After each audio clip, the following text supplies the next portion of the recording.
Vamos falar da nossa consignação em pagamento, vamos?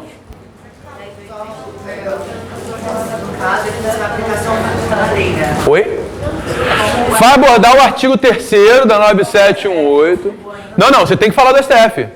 Essa questão, gente, não fui eu que fiz. Essa questão é o 32º exame de ordem. Tá? Foi a primeira peça que a CESP colocou quando assumiu o exame de ordem. Né? Foi uma questão extremamente difícil, mas foi no momento, a gente tem que analisar o momento histórico. Foi logo depois que fecharam 6 votos a favor da retirada do ICMS da base de cálculo da COFINS. Entendeu? Então, assim, estava na mídia, todo mundo sabia, todo mundo discutiu o assunto, etc, etc. Só que o assunto abafou, porque o Gilmar Mendes em 2006 pediu vista e até hoje... Oi? Oi? Que não incide o ICMS sobre o quê?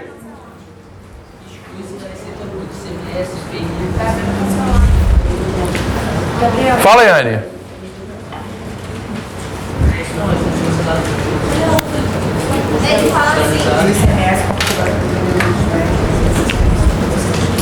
A questão de interpretação do artigo 3º, meu nobre Rafael.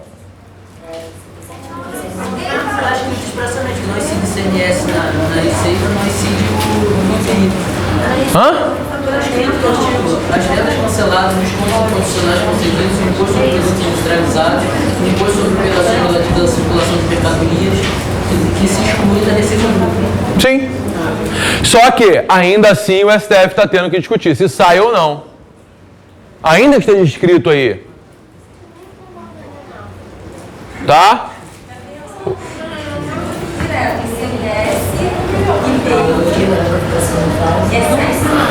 Tributo indireto, ICMS, IPI, ISS, pode ter algum outro, mas essencialmente são esses 3.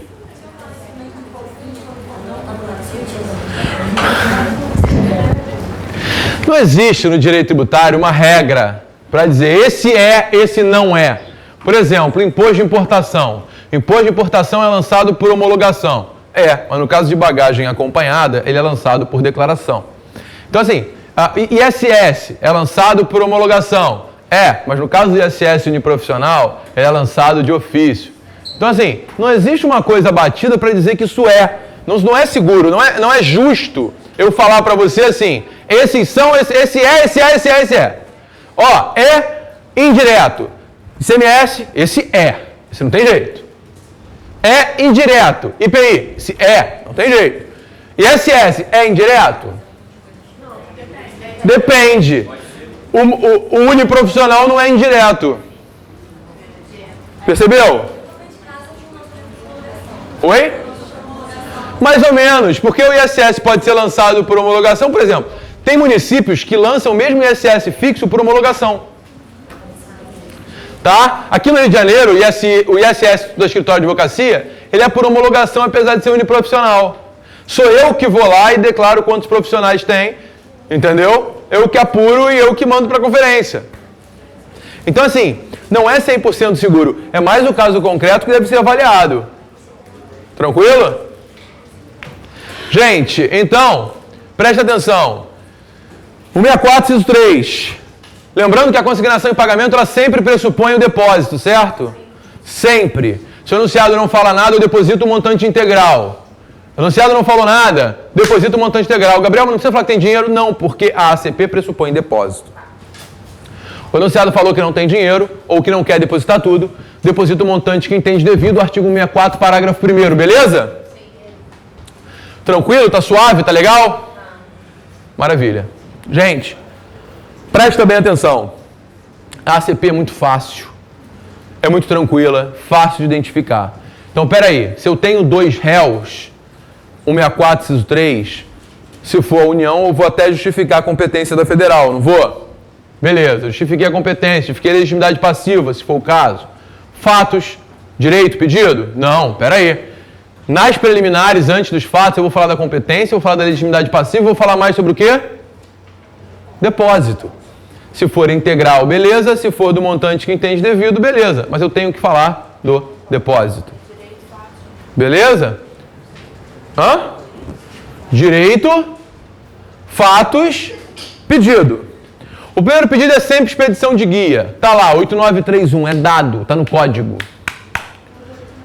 O segundo pedido, que vai variar dependendo da ACP. Se a ACP do 164, inciso 1 ou 2, o segundo pedido vai ser 8932. Artigo 8932 do CPC. Por quê? É citação do réu para que ele levante o depósito ou ofereça a sua resposta. Se eu tenho 2 réus, eu não posso mandar levantar o depósito, né? Lembrando que o depósito do montante integral, no caso de bitributação, não é o somatório dos montantes, mas sim um montante maior. Legal.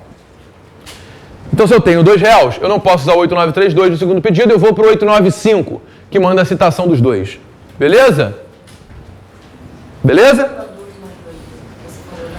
Na procedência do pedido, que já é o próximo tópico, né? Eu não posso esquecer de requerer a extinção do crédito tributário. Eu não posso esquecer de citar 3 artigos na procedência da nossa querida ACP. Eu tenho que citar o 156 do CTN, incisos 6 e 8, 156, incisos 6 e 8, e tenho que citar o 898 do CPC. Belezura? Tá fácil? Tá legal? Oi!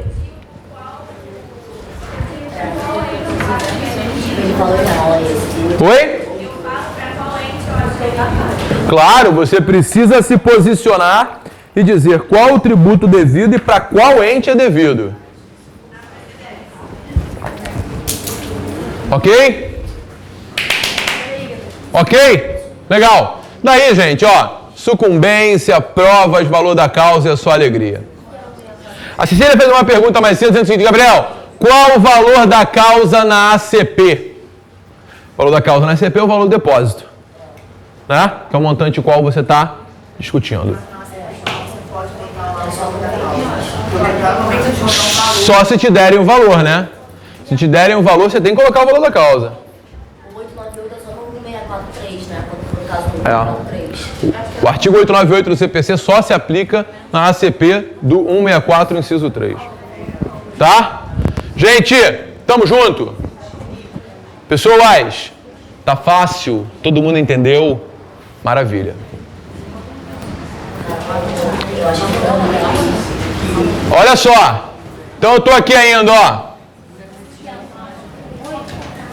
Constituição do crédito, ação de consignação e pagamento, beleza? Não tem crédito, eu não tenho que consignar. Eu tenho que ser cobrado de alguma forma.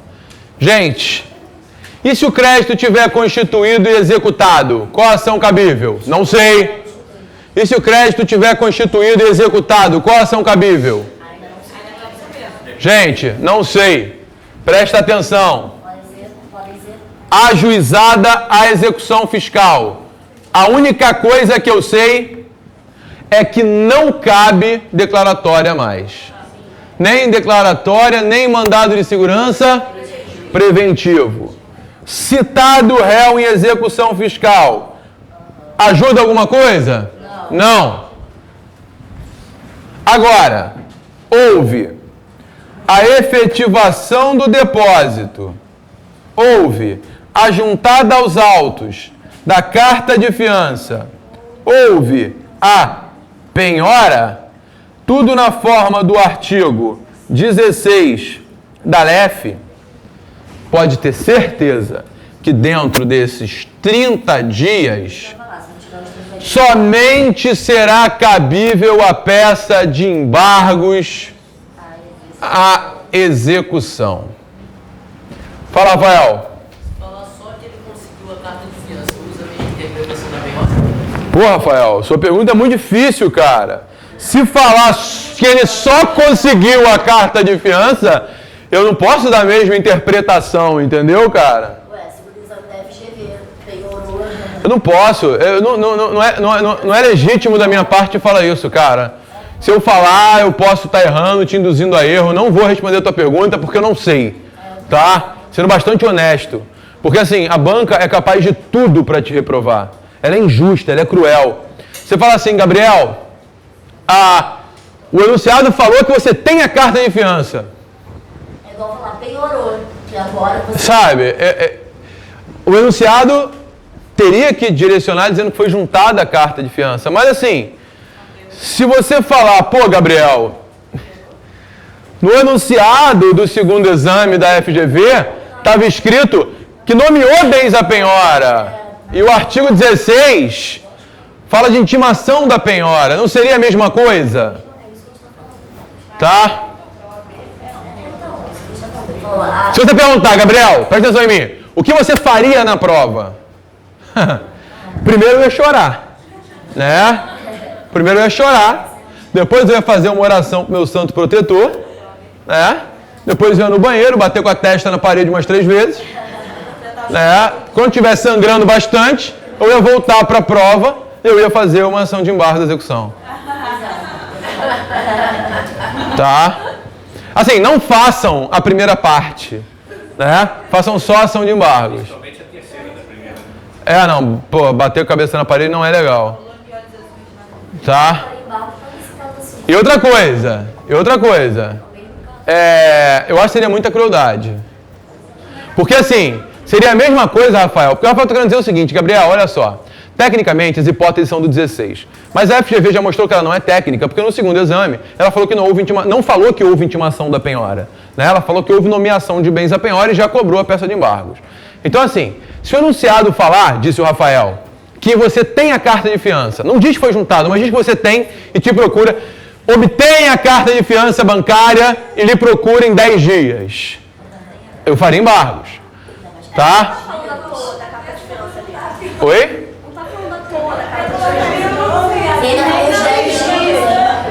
Eu faria embargos. Por quê? Por causa do somatório com os 10 dias. Tá? E se o enunciado falar assim, Gabriel, fulano de tal conseguiu emprestado o montante integral do tributo com o objetivo de efetuar o depósito e te procura em 10 dias. Eu também faria embargos. Então assim, mas eu faria embargos não por ser correto, mas por estar fazendo uma prova da FGV. Qualquer das tá? hipóteses da LEF, que ele só diz que aconteceu. Oi? Tópico? Tópico de nada. Porrada neles. Ué, fazer o quê? Não tem o que fazer. Não tem que fazer isso. Se ele não aceitar que é embargo, não vai ter tópico que... Nesse caso não adianta justificar, entendeu? Pessoais. Preste atenção em mim. Eu sei que vocês vão ficando excitados, entendeu? O tempo vai passando, vocês vão ficando com uma tara sexual muito forte, né? Com a prova e tal, vão sentindo, né, a pressão. Então assim, Rafael, entendeu? Eu faria. Agora, se a banca vai aceitar ou não, é outra história. Eu não posso garantir que a banca vai aceitar, mesmo. Tá? Mesmo. Mas, pelo histórico da banca, eu faria. Beleza? Tranquilo? Vamos lá. Então, começou o prazo para embargos. Dentro dos 30 dias, só cabem embargos. Não façam outra peça. Ok? Beleza? Acabou 30 dias. Aí eu vou fazer uma anulatória. Gabriel, mas o Mauro Luiz Rocha Lopes entende que não cabe. Eu sei que o Mauro Luiz Rocha Lopes entende que não cabe. Mas, na prova, não tem outra alternativa. Pode ser um mandado de segurança respeitado 120 dias, né, meu nobre Alexandre? Se você conseguir que uma execução fiscal tramite em 120 dias a ponto de acabar o prazo de proposição de embargos, parabéns. É para glorificar de pé. Né? Tranquilo, gente? EPE só até aqui, mas calma, não falei de EPE ainda. Bom, então o enunciado falou, houve intimação da penhora, houve penhora, houve intimação da penhora, houve juntada aos autos de carta de fiança, houve carta de fiança, houve efetivação do depósito, tem dinheiro para depositar, te procurou, dentro dos 30 dias, embargos à execução fiscal. A peça de embargo é a mais fácil do mundo, tá? Endereça para o juízo da execução fiscal, qualifica autor e réu. Primeiro tópico é a tempestividade. Artigo 16, o próprio artigo 16. Fatos, direito, pedido. Gabriel, eu não preciso abrir um tópico falando da necessidade da suspensão da execução fiscal. Não precisa. Basta que no primeiro pedido você faça o 739-azão, parágrafo 1º do CPC. Ou seja, 739-azão, parágrafo 1º do CPC. O primeiro pedido tem que ser: requer o embargante seja determinada a suspensão da execução fiscal, tendo em vista o risco de dano irreparável ao embargante em caso de prosseguimento, na forma do artigo 739-azão,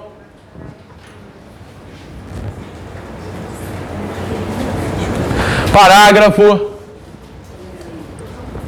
1º.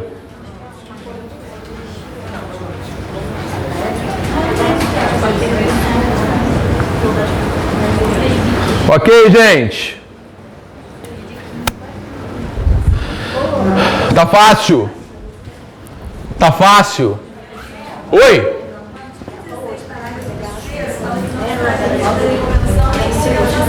Sim? Fala que é admissível na contribuição compensar os valores de imposto de renda retidos na fonte indevidamente e valores instituídos para a declaração anual. Está lá no segundo. Doutora, eu não iria... cuidado, porque a súmula é específica para imposto de renda retido na fonte. Tá? Estou emitindo sua pergunta aqui para o áudio. Gabriel, o artigo 16, parágrafo 3º da Lei 6.830, veda reconvenção ou compensação em sede de embargos. Tá? Mas a súmula 394 admite compensação em caso de IR retido na fonte, de IR fonte. E aí, eu vou na súmula? Bom, doutora, se eu estiver falando de IR fonte, eu vou na súmula. Né? Se eu não estiver falando de IR fonte, eu não vou na súmula. 394 do STJ.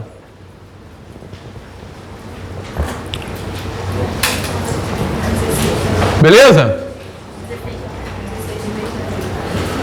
Gente, até aqui tá fácil.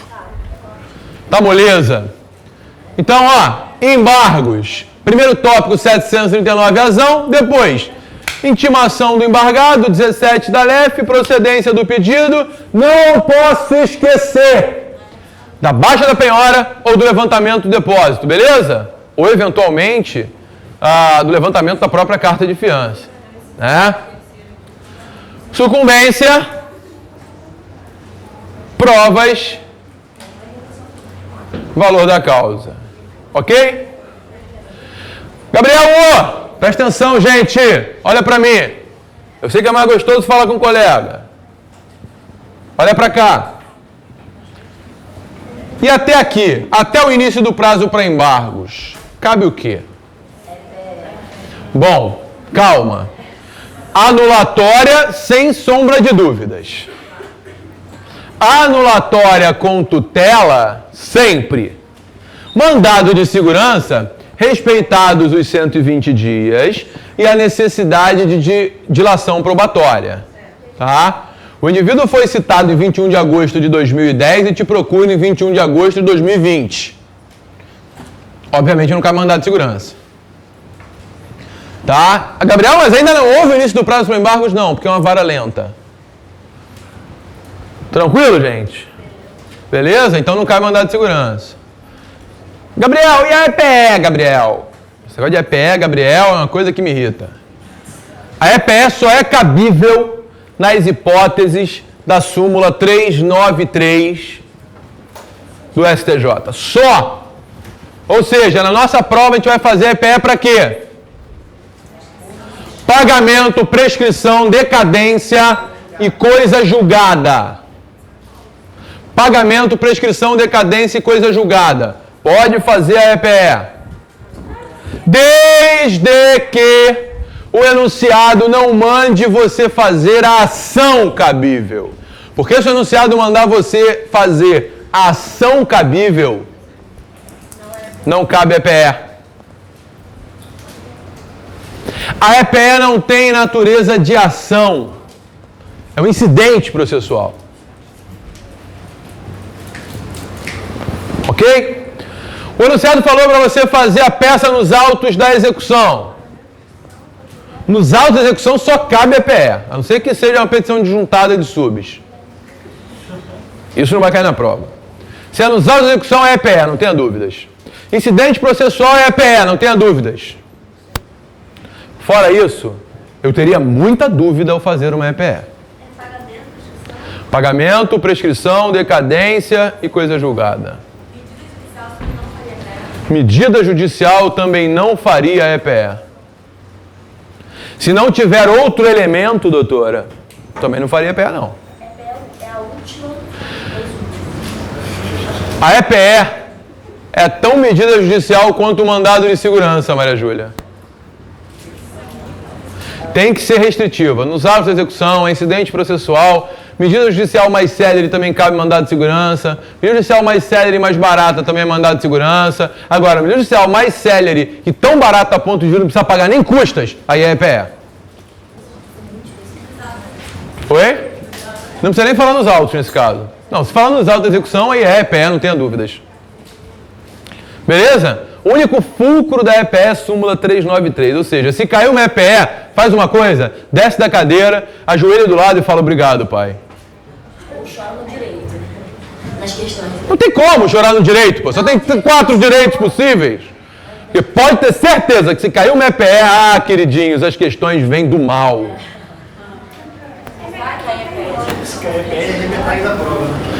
Se cair uma EPE, pode ter certeza que os outros 5 pontos vão ser suados. Gente, até aqui tá fácil? Tá beleza? Ó, tô achando que tá ridículo. Só falta a repetição. Por que eu deixei a repetição por último? Porque eu acho que vai ganhar uma peça mista. Né? Pagou indevidamente, tem direito à restituição. Artigo 165 e seus incisos. 165 incisos do CTN. Repetição é uma peça tão fácil de identificação quanto a ACP. Tão fácil quanto a ACP. Tão fácil quanto a consignação de pagamento, porque consignação de pagamento quer pagar, a repetição você quer receber. Ponto, acabou. Tem como errar? Não, não tem como errar. O problema aqui é que a gente começa a misturar uma com a outra, né?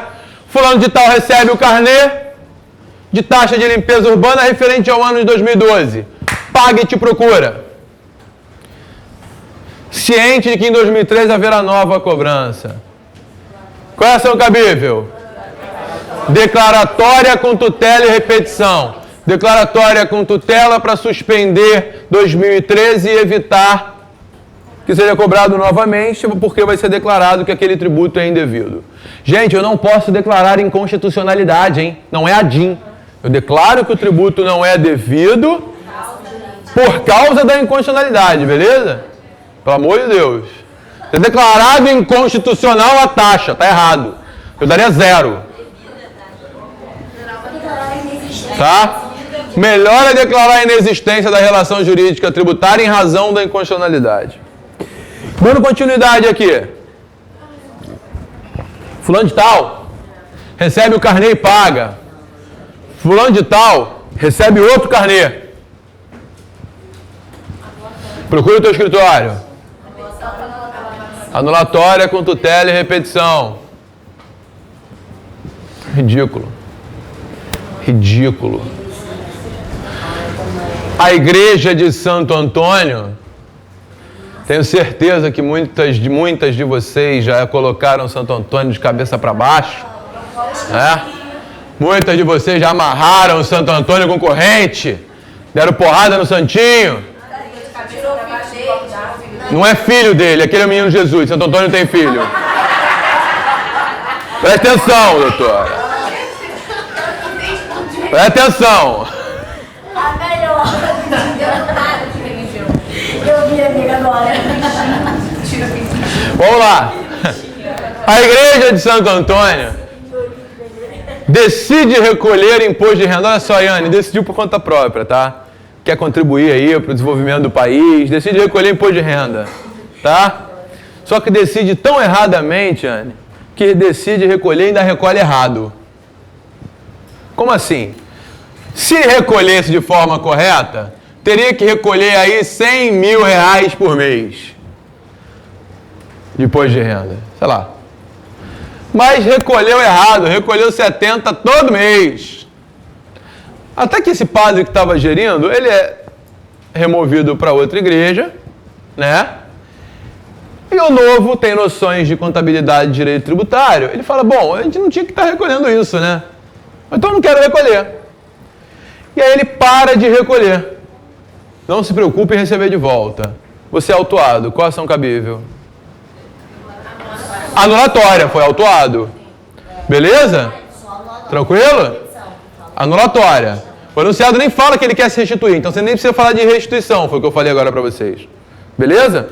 Agora, ele é autuado, vai no seu escritório e ele quer receber de volta, inclusive. Aí sim, anulatória com tutela aí, repetição.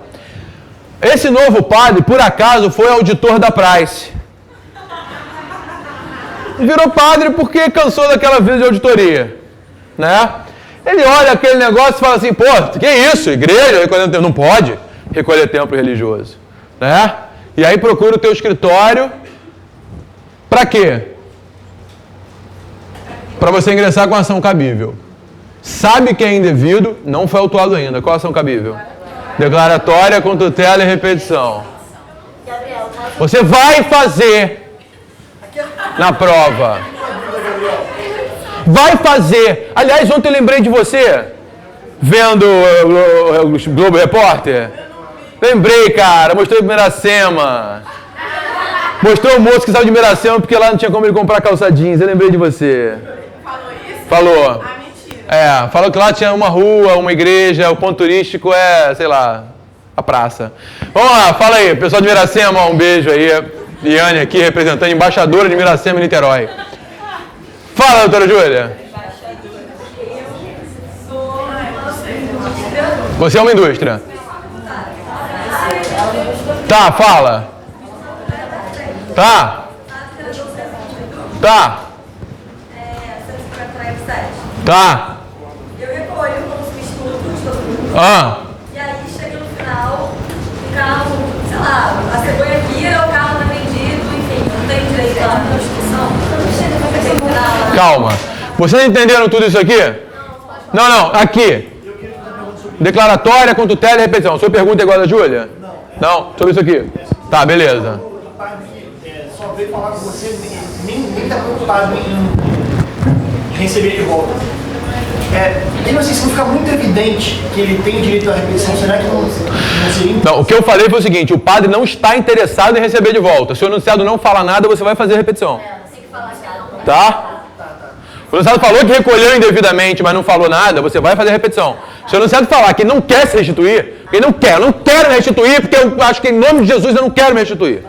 Entendeu? Aí você pode até, eventualmente, fazer um mandado de segurança. Entendeu? Oi? Toda vez que ele estiver pagando mesmo indevidamente, contrato sucessivo, faz o declaratório. Perfeito. Declaratória com tutela e repetição. Não é sempre, né? Você pode ser autuado, né? Se for autuado, é... Não, ou anulatório ou declaratório. Isso. Você só vai fazer repetição de débito pura, simples, naqueles casos em que já houve o pagamento indevido e não vai ser cobrado de novo. Não, foi o exemplo que eu te dei de violação de anterioridade noventena, por exemplo, é clássico. Já pagou indevidamente e acabou. Não é uma coisa que vai... Tá? Por exemplo, você é uma editora, né? Você recolheu o imposto de importação sobre os livros importados da China. Foi um evento. Você fez uma importação. Só repetição de débito, acabou. Porque o livro é imune, tá, gente? Beleza, só isso, tá? Só para entender o fundamento. Você está aqui achando que não incide imposto de importação na importação. Pelo amor de Deus, imposto de importação incide na importação de qualquer coisa, menos de livro, que livro é imune. Fala. Mas assim, se você for uma empresa que você faz isso sempre, você faria declaratório. O enunciado falou que você faz todo mês, você importa 200 mil livros. Aí você vai fazer uma ação declaratória com tutela e repetição do que você já recolheu. Tá? Beleza, Miracema? Maravilha. Até aqui tá fácil? Não há dúvidas? Tem certeza? O cara veio pro Rio para comprar calça jeans e antes. Gente, eu tava no Globo Repórter de ontem. Até aqui tá tranquilo? Tá fácil? Todo mundo entendeu tudo? Não foi agora não, não foi agora não. Tem 10 anos, tem 10 anos. Gente, só para implicar com a Yane, tá? Todo mundo entendeu aqui? Todo mundo entendeu tudo? Declaratória com tutela e repetição? Foi. Anulatória com tutela e repetição? Foi. Legal. Pergunta da Júlia. Gabriel, no caso de substituição tributária para frente, quem tem legitimidade para se restituir? Artigo 10 da Lei Complementar 87 de 96. Substituição tributária para frente de ICMS. Júlia, é ICMS, não é IPI. ICMS. A Lei Complementar 87 de 96 só trata de ICMS. O artigo 10º da LC 87 diz o quê? O artigo 10º da LC 87 deixa muito claro, mas muito claro mesmo, que quem tem legitimidade para repetição de indébito, no caso de substituição para frente, é o contribuinte substituído. Ou seja, no caso da montadora, o carro saiu da montadora, foi vendido para a concessionária. A montadora recolheu. A concessionária tem legitimidade para restituição caso caia uma bomba em cima dela e exploda por causa da Copa das Confederações. Contribuinte substituído. A montadora recolhe, substituindo a concessionária. Oi? O quê? Pô, mas o carro foi vendido, ocorreu o fato gerador presumido. A questão é, no caso de inocorrência do fato gerador presumido, quem tem legitimidade é o substituído. Bom, mas foi vendido, não tem o que restituir. Acabou, recolheu devidamente. O carro não chegou na concessionária. O carro não chegou na concessionária. Depende. O carro já foi faturado? A concessionária comprou, pagou? Se a concessionária comprou, pagou, ela tem legitimidade para se restituir. Tá? Se ela não comprou, ela não pagou, a montadora botou os carros na cegonha e mandou para a concessionária para chegar lá e a concessionária escolher. Aí, obviamente, a concessionária vai ter direito de restituir porque ela nem pagou nada. Tá? A montadora vai se restituir. Não, a concessionária não vai se restituir. Tá? Substituta é a montadora, substituída é a concessionária. A montadora recolhe o ICMS substituindo ela o seguinte da cadeia. Tá? Fala, Júlia.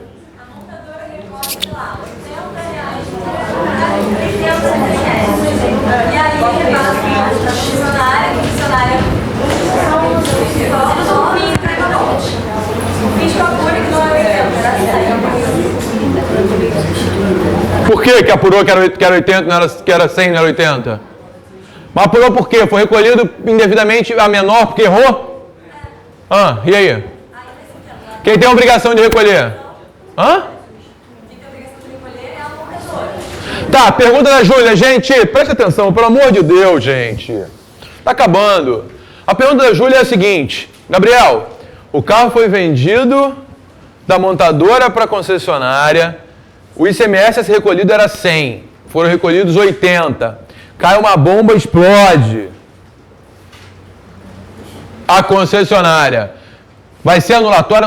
O fiscal autuou, é isso? O fiscal autuou dizendo que era 100, você vai fazer só uma anulatória com repetição de indébito, por quê? O fiscal autuou dizendo que era 100 porque o fato gerador nem aconteceu. Sim, não aconteceu, vai anular aquela autuação fiscal. E pedindo os 80 de volta que foram recolhidos. Sim, mas o carro já não está na concessionária, a concessionária não pagou. O ônus financeiro já foi da concessionária. Doutor, é só você pensar o seguinte, quando o carro sai da montadora para a concessionária, já sai com o ICMS. Quando a concessionária compra, ela suporta o ICMS. Por isso que ela tem legitimidade para se restituir. Ela não é contribuinte de fato, ela é contribuinte de direito. Ela só está sendo substituída, só isso. Por isso que ela tem legitimidade. Oi? Claro, é óbvio que ela tem legitimidade para anulatória, porque ela que está sendo autuada, não é? Quem é que está sendo autuada? Você tem que decidir. Não, quem tem direito à restituição é a concessionária. Tá? Fala, doutora.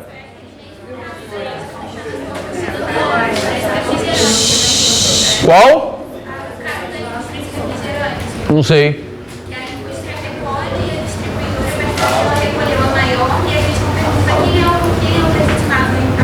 Sim. Sim. O legitimado é o substituído. Beleza? Oi. Naquela questão da Ford, o espelho da questão estava dizendo que você, o FIS poderia cobrar diretamente do substituto. Não, a questão da Ford é outro exemplo completamente diferente do exemplo que a Júlia está falando. Na questão da Ford, que caiu no exame de ordem, a concessionária impetrou um mandado de segurança e pediu liminar para dizer que o tributo não era devido. Ou seja, quando a liminar foi deferida, a montadora parou de recolher o ICMS por força da liminar concedida para a concessionária. Quando a concessionária fez isso, ela chamou a responsabilidade. A montadora está só atendendo a uma decisão judicial. A concessionária chamou a responsabilidade para si e disse, olha, eu estou assumindo esse problema aqui. Eu estou fazendo ação, então agora se tiver alguma cobrança, ela é contra mim. Porque quem deu a causa ao não recolhimento do tributo foi a concessionária. Ok? Foi, Rafael? Gabriel. Que houve, Rafael? Fala, cara. Não, porque eu achei estranho essa parte de poder cobrar do substituído. Porque se eliminar, sei lá, acabou eliminar, por que não volta a cobrar da Ford? Porque a Ford não tem nada a ver com a história. A Ford vai se fordar nessa situação pelo seguinte: ela não recolheu, ela não fez nada de errado, ela não está nem brigando por aquele semestre, ela não está nem aí para isso, ela vai repassar mesmo. Entendeu? Não entendeu, doutor? Doutor, presta atenção, eu estou na minha, você vai lá e arruma merda, eu vou pagar pela merda que você arrumou? Não, entendi, mas eliminar acaba. É isso. Por que não volta a substituição? Hã? Por que não volta Mas volta a substituição. O problema é o período em que a liminar estava vigendo. O período em que a liminar estava vigendo, se foi você que causou o problema, esse problema é teu, não é meu. Dali em diante, eu vou voltar a recolher a substituição numa boa, sem estresse. Beleza? Foi? Posso mudar o tema mais um minuto? Pode. Eu acho difícil cair de novo porque caiu ano passado no IGF. Mas, não, mas por quê? Porque eles pontuaram que você tinha que mencionar o artigo 43, inciso 1 e 2 do CPN.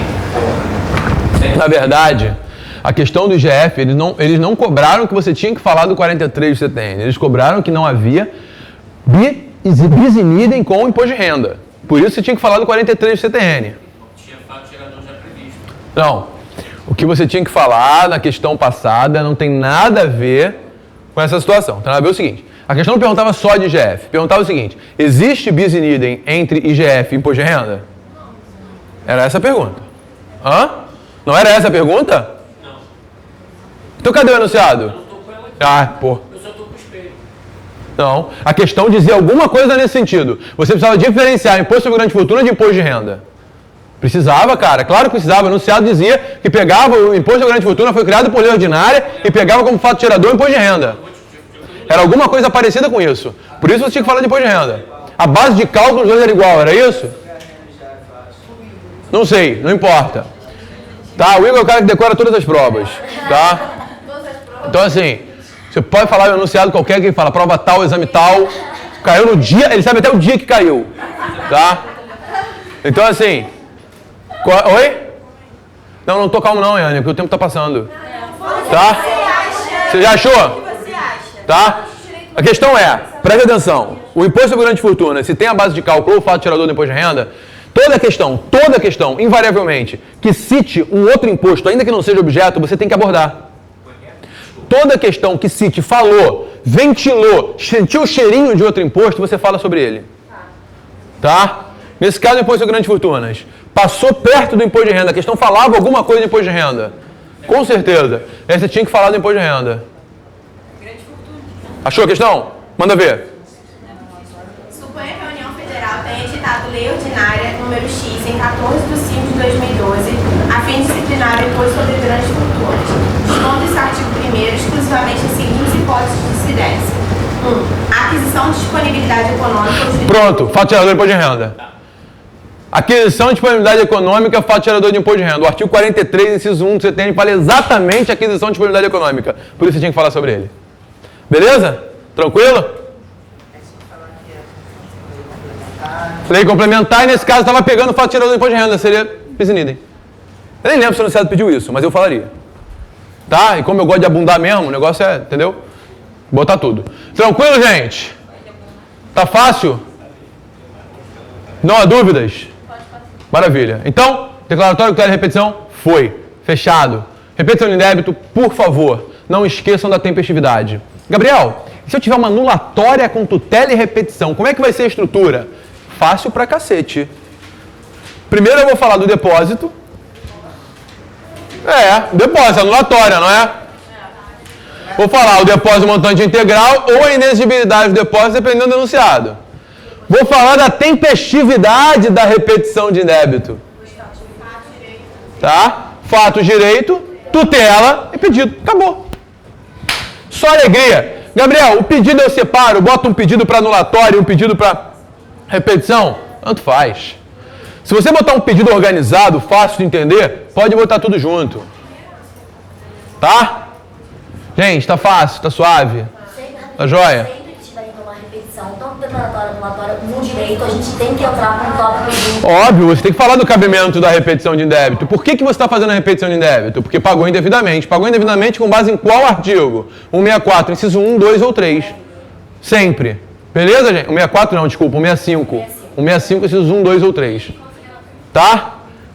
Consignação. Gente, até aqui tá fácil?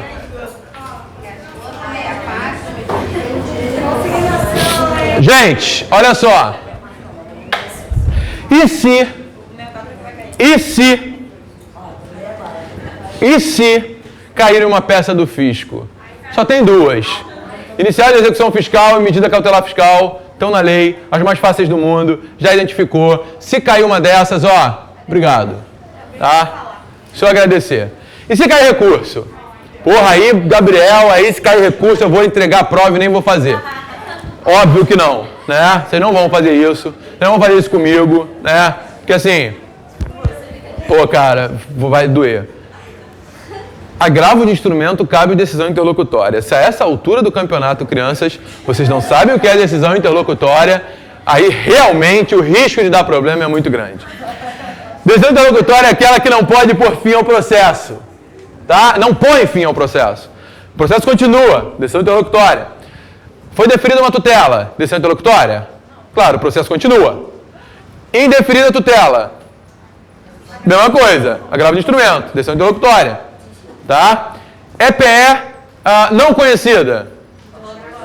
Agravo de instrumento. Por quê? Continua a execução fiscal. EPE procedente. Acaba com a execução fiscal, portanto, cabe apelação. Cuidado, é fácil. Agravo de instrumento cabe contra aquela decisão que não põe fim ao processo. Põe fim ao processo, apelação. Beleza? E se for em sede de execução fiscal, a sentença é em execução fiscal de valor inferior a 50 ordens do Tesouro Nacional. Embargo de declaração ou embargos infringentes, não cabe apelação. Faço a menor ideia, são 400 e poucos, 700 reais. 700 reais, mais ou menos, né? Aumentou. Eu vi 738 reais. 50 ordens do Tesouro Nacional, 738 reais. 34 da LEF. Artigo 34 da LEF. Seria o mais justo de cair de recurso que está na LEF.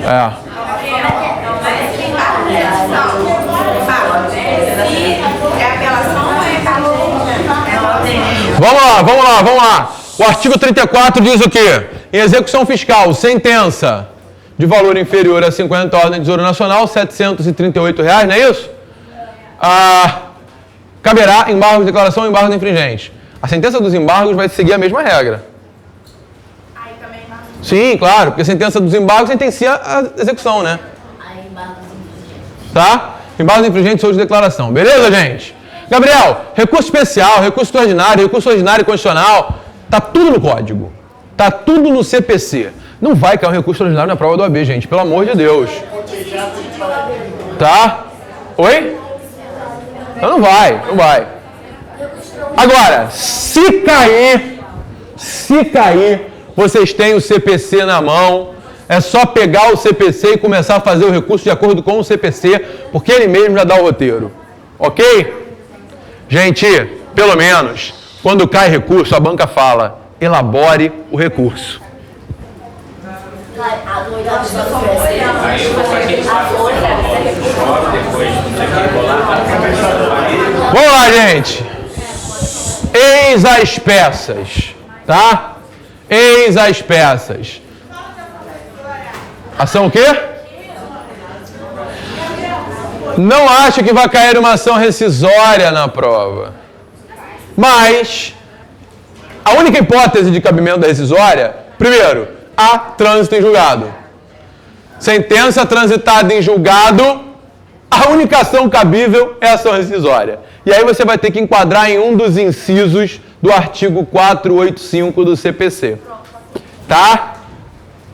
Estrutura de peça é normal, não tem estresse. E o próprio 485 vai te regendo. tem aquele negócio lá de polenda.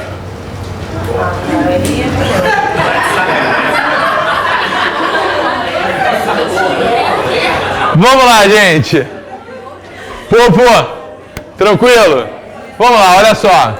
Eu acho que vai ser realmente uma peça mista. Se não for, eventualmente uma ACP, uma consignação em pagamento em caso de bitributação.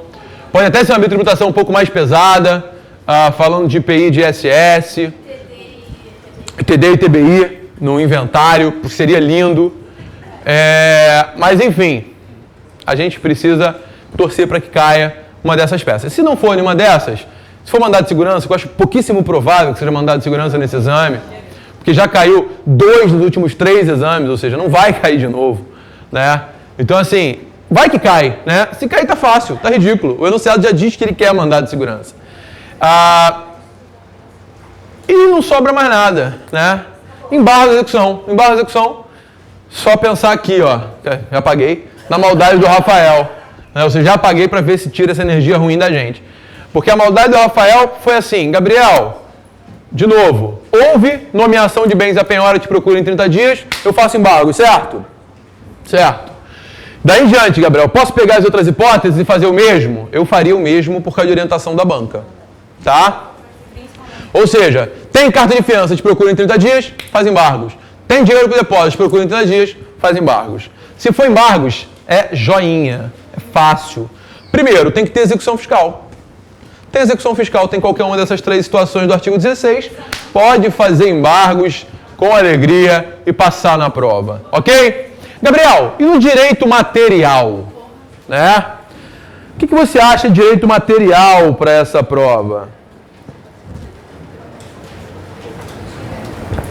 Gente, um dos assuntos, eu peço para vocês revisarem o 150 sempre, né? 150 é questão de prova, anterioridade, legalidade, noventena, imunidade e tal. Toda prova cai uma questão dessas, né?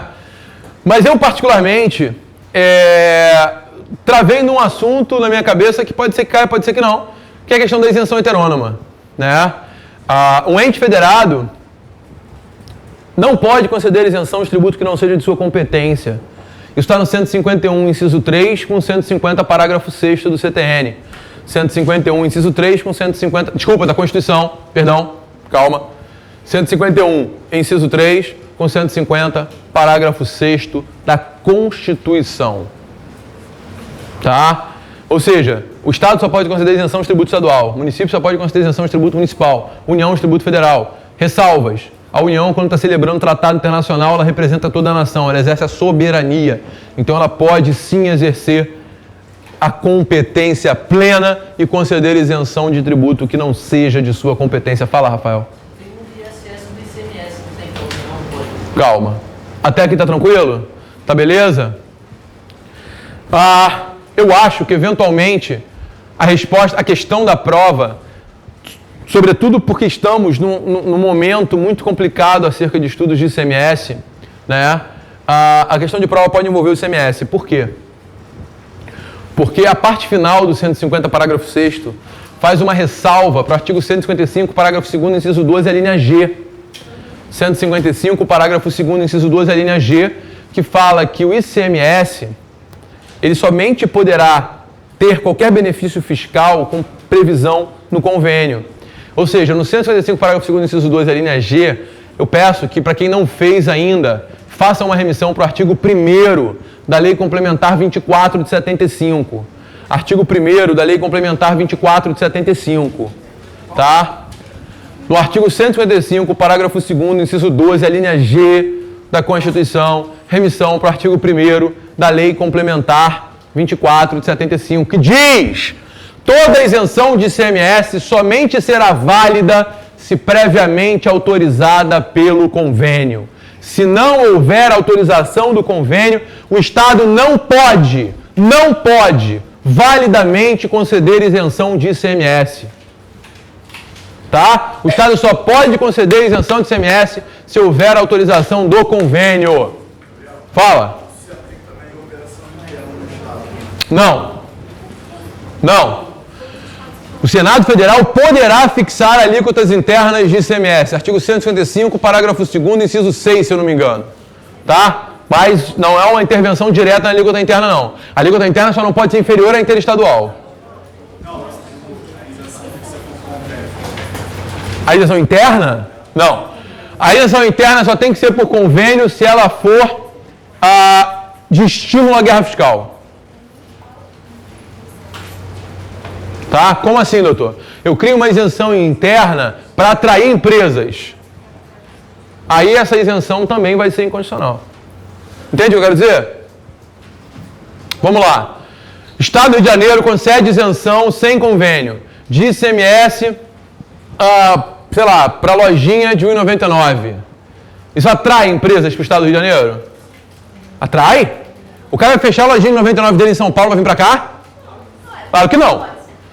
Agora, o Estado de Janeiro concede isenção de ICMS para grandes distribuidoras, que vão deixar de pagar 19% de ICMS para pagar 2%. Vai atrair empresa, não vai? Nesse caso, está estimulando a guerra fiscal. Não pode. Tem que ter autorização prévia no convênio. Beleza? A questão é basicamente essa. Na prova, eu não sei se vocês vão descer a esse detalhe, tá, meu nobre Fernando? Eu não sei se vocês vão a esse detalhe. Então, assim, na prova, o que eu quero que você saiba? O Estado só pode conceder isenção de ICMS, seja operações interestaduais ou operações internas, se houver prévia autorização do convênio. Usa esse conhecimento que é o suficiente para a prova. Aí você aborda o... Tá? 155, parágrafo 2º, inciso 12, a linha G, 150, parágrafo 6º da Constituição, artigo 1º da Lei Complementar 24 de 75, ok? Isenção interna foi exatamente o que eu falei pro Fernando. Usa esse posicionamento, não precisa explicar o que eu acabei de falar, ok? Pera aí, calma. Juliana. Não. A diferença da alíquota? Tá, segura. Fala. Antes de 88, qual o limite de isenção fenômeno? Mas acho que é com prazo determinado. Não é a realidade desse efeito. Calma, uma coisa de cada vez. Gente, olha só. Entenderam a questão da isenção heterônoma? Beleza? Foi? Tá legal? Maravilha. Juliana falou, Gabriel. Fala de novo sobre a alíquota interna interestadual de ICMS. Bem rapidinho, tá, Juliana? Bem rapidinho. Isenção. Acho que isenção heterônoma é questão de prova. Dá uma lida, por favor. Tem mais um exemplo de isenção heterônoma autorizada pela Constituição, que é a isenção heterônoma do ISS. Por quê? O artigo 156, parágrafo 3º da Constituição, fala que a Lei Geral de ICMS, que é a Lei Complementar 116, irá criar a isenção de ISS. Artigo 156, parágrafo 3º da Constituição. Tá lá. A lei federal irá criar. A lei federal criou. A Lei Complementar 116 é uma lei federal. A Lei Complementar 116 é uma lei federal. Lei federal que diz o quê? Lei federal que diz o quê, povo? Tá aí. Na Lei Complementar 116, que as operações de exportação de serviços são isentas. Não é isso? É uma isenção de ISS prevista em lei federal. Beleza?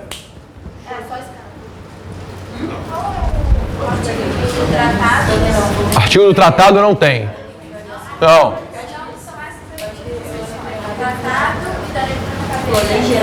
Tratado, lei complementar do ISS e o convênio concedendo, autorizando a concessão de isenção pelo Estado.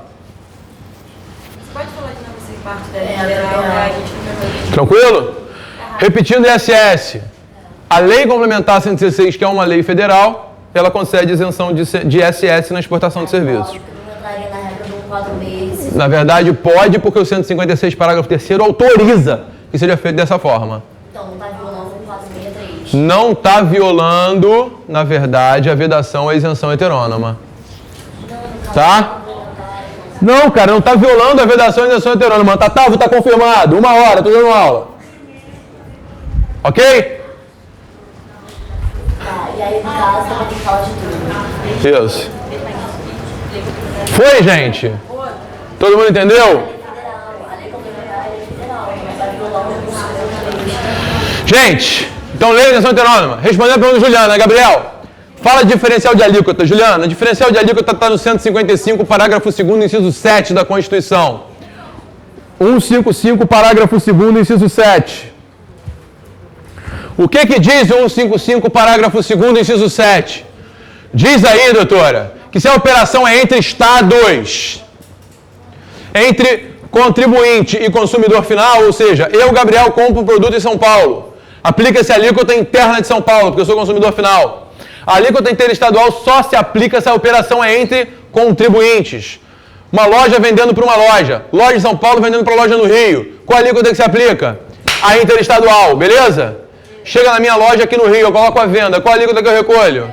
A interna do Rio. 155, parágrafo 2º, inciso 7, a linha B fala de consumidor final, a linha A fala de contribuinte. Ok? Beleza? Ó, Gabriel, consumidor final, comprando de uma loja em São Paulo, alíquota interna de São Paulo, porque eu sou consumidor final. 155, parágrafo 2º, inciso 7, a linha B. Eu sou loja aqui no Rio, comprando de uma loja em São Paulo. 155, parágrafo 2º, inciso 7, a linha A. Alíquota interestadual. Beleza? Eu vendo aqui dentro do Rio, eu estou praticando um ato de comércio, eu recolho a alíquota interna do Rio. Eu comprei para integrar o ativo fixo. Eu tenho que recolher o diferencial de alíquota. O que é o diferencial de alíquota? A alíquota do Rio menos a de São Paulo, que já foi recolhida.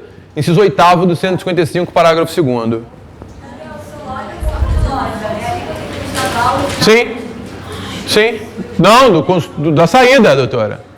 Loja comprando de loja, a loja que está vendendo, recolhe ICMS para o lugar que ela se encontra, a alíquota interestadual. Ô, Gabriel, eu não entendi. Olha só, quando eu compro de um estado, eu estou numa loja, eu compro de outra loja. Aí quando eu vender aqui, eu não tenho, tipo assim, aqui no estado do Rio 19, não é 19 menos 12? Não, doutora. Claro que não. Não confunda crédito com alíquota. Você comprou de São Paulo. Gente, presta atenção! Você comprou de São Paulo. A alíquota interestadual entre Rio e São Paulo é 12. Tá? O produto vem de São Paulo com 12 de alíquota. Você colocou na tua loja e vendeu aqui no Rio, tu recolhe 19. Você só recolhe diferencial de alíquota se você está comprando para o seu uso e consumo. Você é contribuinte e consumidor final, doutora. Aí você recolhe a diferença. A diferença é a interna do estado que eu me encontro, menos a interestadual. Vai pagar 12 mais 19? Não, doutor. Você vai... Gente, olha só, presta atenção.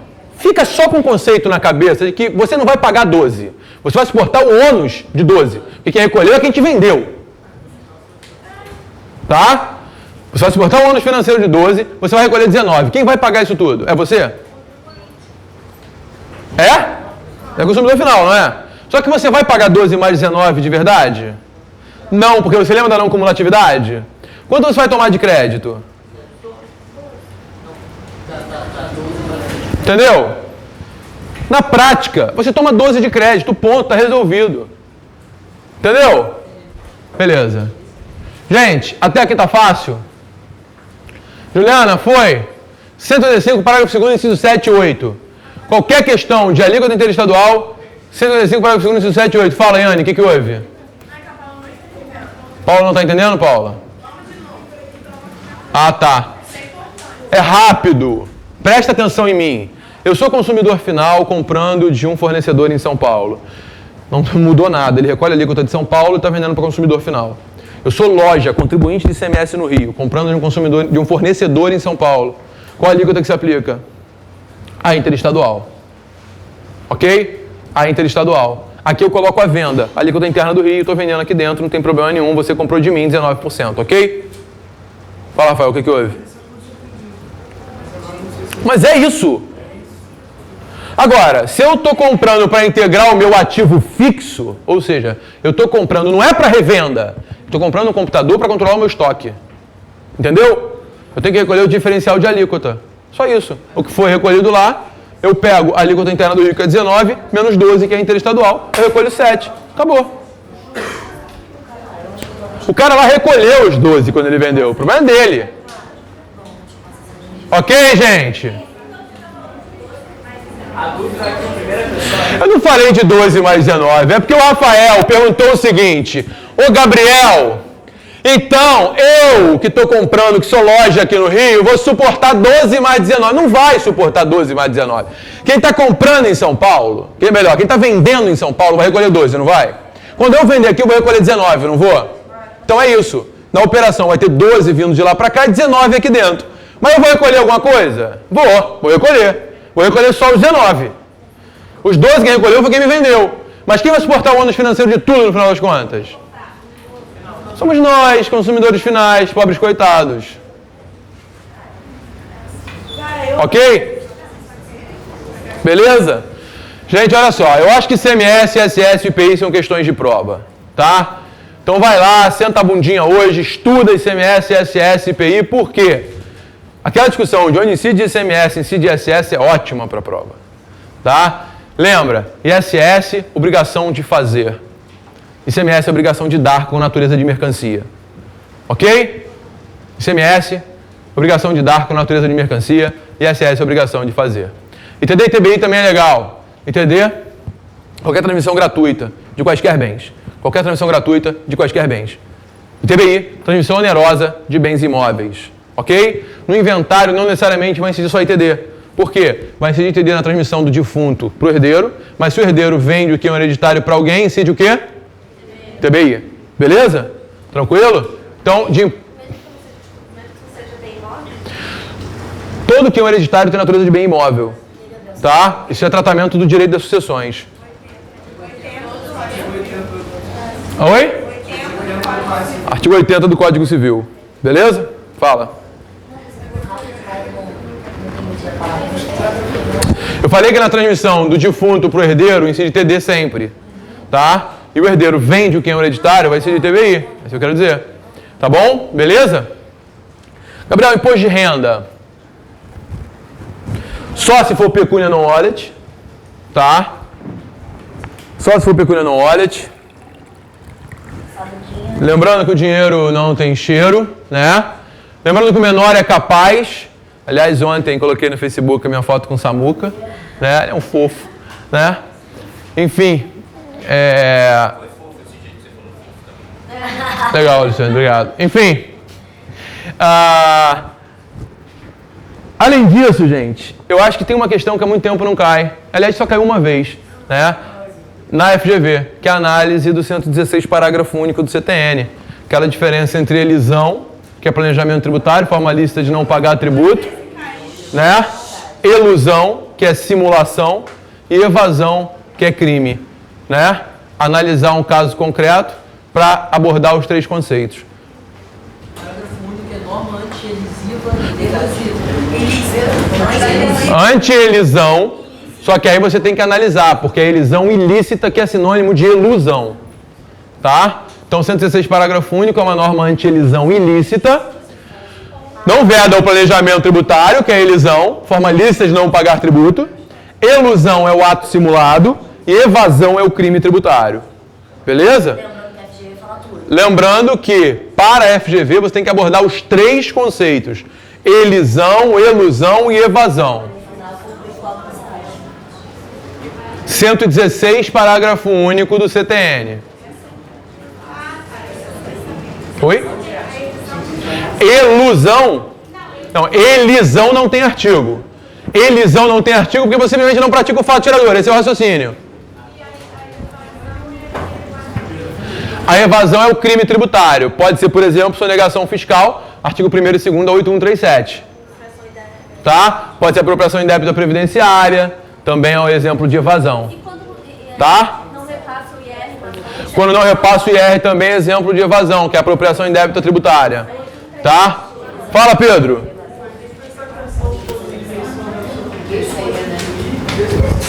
Exato. Você tem que tomar muito cuidado com os negócios jurídicos elusivos, porque o fisco não pode desconstituir um negócio jurídico simulado. Ele pode desconsiderar e cobrar o tributo devido com juros, multa e correção monetária. Beleza? Ele vai desconsiderar, ele não vai desconstituir. Cuidado com as palavras. Tá? Eu acho que caiu um caso concreto, dizendo que houve um ato simulado. Isso é muito legal. Coloca lá um caso concreto qualquer e fala que Pedro e Gabriel praticam um ato simulado. Ponto. Elusão. Vou diferenciar de elisão, vou diferenciar de evasão, vou dizer que é elusão. E o que o fisco pode fazer? Pode desconsiderar e cobrar o tributo devido. Beleza? Acho que vale a lida. Outro assunto que eu acho importante para a prova. Oi, fala, Pedro.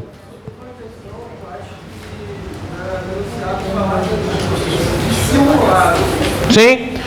O código fala em ato dissimulado. Está escrito aí. 116, parágrafo único. Tá? Evasão é crime tributário, 8137. Vamos lá, pessoas.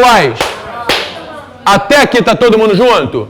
Pera aí. Ainda acho que responsabilidade é questão de prova. Tá? Ainda acho que responsabilidade é questão de prova. Eu queria pedir atenção de vocês. Atenção de vocês para o artigo 133. Tá? Sobretudo para os parágrafos do 133, porque o parágrafo 1º do 133 exclui a responsabilidade. O parágrafo 2º exclui o parágrafo 1º, voltando com a responsabilidade. Ou seja, isso é uma coisa que você tem que ter muita atenção. Ó, alienação de estabelecimento empresarial, presta atenção. Eu alienei minha padaria para o Alexandre. O Alexandre comprou minha padaria, continuou com a padaria, ele vai ser responsável? Vai. 133, caput. O Alexandre mudou de ramo, ele vai ser responsável? Não. Agora, cuidado! Vendi minha padaria para o Alexandre e dentro do estabelecimento está incluído o imóvel. Alexandre vai continuar responsável se ele mudar o ramo? Não. Calma. Para tudo. Ó, cuidado. Eu vendi minha padaria para o Alexandre, eu vendi o estabelecimento completo. O Alexandre mudou de ramo. Por força do 133, ele vai ser responsável? Não. Mas se no estabelecimento, dentro do estabelecimento, existe um imóvel, a dívida tributária segue o imóvel. Não pelo 133, mas pelo 130. Então é uma excelente questão de prova. O enunciado coloca lá o caput do artigo 133. Coloca o caput, bota lá, Gabriel vende a padaria para Alexandre, Alexandre continua na respectiva exploração, é responsável? É. Beleza, tá fácil. E se ele quiser complicar? Alexandre muda o ramo, porém há dívidas de IPTU. Alexandre não paga porque mudou de ramo? Não paga, artigo 133. Errou. Por quê? Ele não paga as dívidas tributárias do estabelecimento. Mas o IPTU é próprio terreno, segue o bem, se aplica ao artigo 130. Qual mais o PVA? O PVA segue o veículo, artigo 131, inciso 1. Aquele negócio que você falou da lacuna e tem que falar da... Só, dívidas sobre o bem imóvel. Taxa de incêndio vai seguir o bem, taxa de coleta de lixo vai seguir o bem. Dívidas próprio terreno. Oi? 133, tá? Presta atenção, presta atenção. E aí eu vendi a padaria para o Alexandre, ele continuou. Eu larguei tudo, larguei a atividade empresarial. O Alexandre é integralmente responsável. Eu reabro uma padaria em 6 meses. Ou eu abro um posto de gasolina em 6 meses. Como é que é a responsabilidade do Alexandre? Subsidiária comigo. Primeiro, eu respondo, depois ele, 133, inciso 2. Lembrando que se essa alienação for em juízo, for alienação judicial, não há que se falar em responsabilidade. Parágrafo 1º. Mas, se na alienação judicial o adquirente for parente, consanguíneo ou afim, até o 4º grau, se for a controlada comprando a controladora, ou se for agente do falido, não tenha dúvidas. Não tenha dúvidas. A responsabilidade se aplica na forma do caput e dos incisos do 133. Gente, calma que eu ainda não acabei. Dá uma lida no 135, não custa. Acho que a responsabilidade é questão de prova. Outra coisa, vamos lá para o final. Eu acho que é uma prova para cair alguma coisinha de fiscalização. Relembrando a vocês aqui. Garantias e privilégios do crédito tributário. Só relembrando. O crédito tributário não prefere os demais, certo? Não prefere os demais por causa do artigo 83 da Lei 11.101. Primeiro são pagos os créditos trabalhistas, limitados a 150 salários mínimos. Crédito decorrente de acidente de trabalho sem limite. Crédito decorrente de garantia real, limitado ao valor do bem gravado. E se vier uma lei melhorando as garantias, falando que o crédito tributário prefere, por exemplo, ao crédito com garantia real? Essa lei retroage, 144, parágrafo 1º, olha só, hein? Eu consigo, numa questão, mexer com garantias e privilégios do crédito tributário e mexer com irretroatividade. Tá? Eu tenho que falar que a lei tributária não retroage, artigo 150, inciso 3, a linha A da Constituição, porém retroagirá nesse caso, porque aumentou as garantias e privilégios do crédito tributário, artigo 144, parágrafo 1º, percebeu? Beleza? E lá em fiscalização, artigo 194 do CTN, o fiscal, ele pode ir no seu estabelecimento e pedir os seus livros, não pode? Pode usar força policial, não pode? Mas ele pode interditar o estabelecimento porque você não pagou tributo? Não, súmula 70. Apreender mercadoria porque você não pagou tributo? Não, súmula 323. Pode extrapolar o objeto da ação fiscal? Não. Súmula 439, todas do STF. Todas do STF. Beleza? E o último assunto. Em sede de execução fiscal, até quando pode ser substituída a CDA? Até a sentença. Artigo 203 do CTN, combinado com o artigo 2º, parágrafo 8º. 2º, parágrafo 8º da Lei de Execuções Fiscais. 203 do CTN com o 2º, parágrafo 8º da Lei de Execuções Fiscais. Beleza? Presta atenção aqui. Presta atenção aqui. Se está suspensa a exigibilidade do crédito, o fisco pode executar? Não. Pode lançar? Pode, para prevenir decadência. Beleza, gente? Tá fácil? Ó, sinceramente, eu acho que a prova tá fácil. Eu acho que vocês precisam manter a calma. Só isso. Mantenham a calma, façam as questões. Vou falar mais uma vez da minha recomendação para quem consegue se controlar. Não leia a peça. Começa pelas questões. Meia hora, porque, começa pela questão fácil, não começa pela primeira. A primeira é sempre difícil. Começa pela última ou pela terceira, que normalmente são as mais fáceis. Você ganhou confiança, você gastou 2 horas e meia para fazer as questões. Saiu, lavou o rosto, voltou e aí, porrada na peça. Não se preocupa com o direito, monta a estrutura, identifique e monta a estrutura. Nota 10, é fácil, gente, é fácil. Afinal de contas, quero 100% de aprovação. Agora, depende de vocês. Precisar de mim até a hora da prova, pode mandar e-mail, pode mandar Facebook, pode mandar inbox, pode mandar o que for. Porque, afinal de contas, eu quero que vocês passem nessa prova. Eu quero 100% de aprovação. Beleza? Depende de vocês. Obrigado, gente. Boa sorte.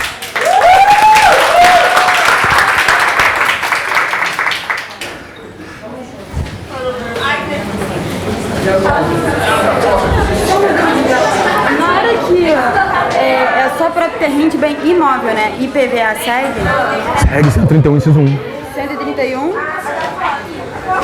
inciso 1. Então, vendeu o estabelecimento. Do estabelecimento foi o carrinho de entrega da padaria, a dívida do IPVA do carrinho de entrega da padaria. IPVA não tem carrinho de... Ah, tá, o carro de entrega, Carro de entrega da padaria, a dívida do IPVA do carro de entrega da padaria, segue a dívida, né? Ainda que ele não tenha seguido na parada. Isso. Beleza? Você falou que durante a falência, se tiver crédito tributário, é extraconcursal, né? Exatamente.